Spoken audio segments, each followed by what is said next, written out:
Hello everyone. For this tutorial video, I would like to prove the area and perimeter of isosceles and scalene triangles. Starting with isosceles triangles. If you put two isosceles triangles back to back, you will get a parallelogram shape.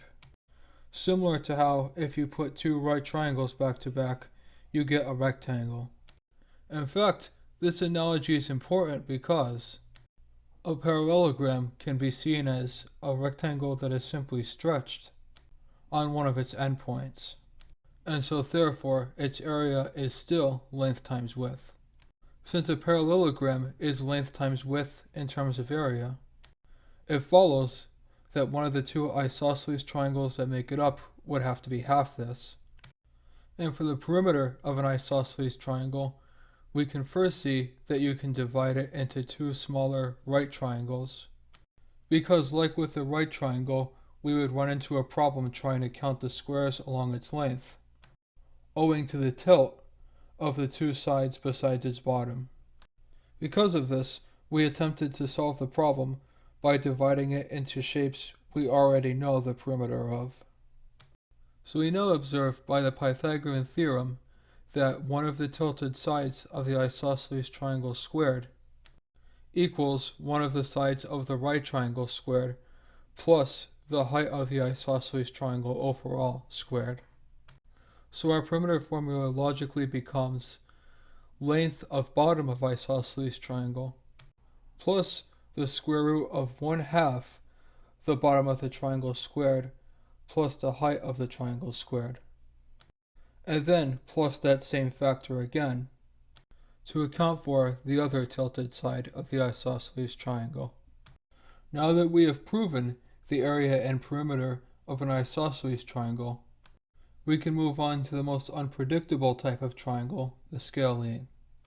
Like with the isosceles triangle, we can divide a scalene triangle into two right triangles, although unlike the isosceles triangle, the two right triangles will be different.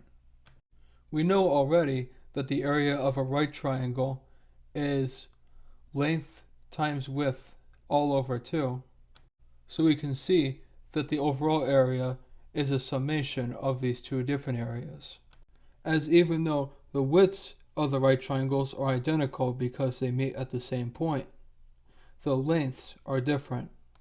The next step is to add these algebraically. So instead of them individually being length 1 times height all over 2 plus length 2 times height all over 2, it is now length 1 times width plus length 2 times width all over 2, owing to the similar factors.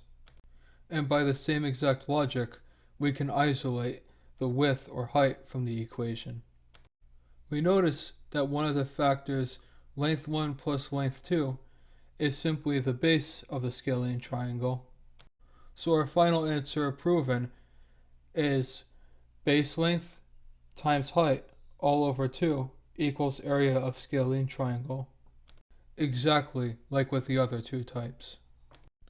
Using the same exact trick, i.e.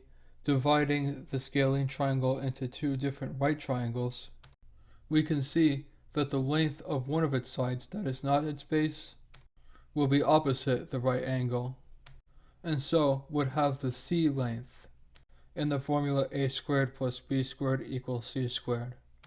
The exact answer would be length of side 1 equals square root of length of right triangle 1 squared plus height of scalene triangle squared. And this is exactly as true for the opposite side of the scalene triangle as well, i.e. that it must equal the square root of length of right triangle 2 squared plus height of scalene triangle squared.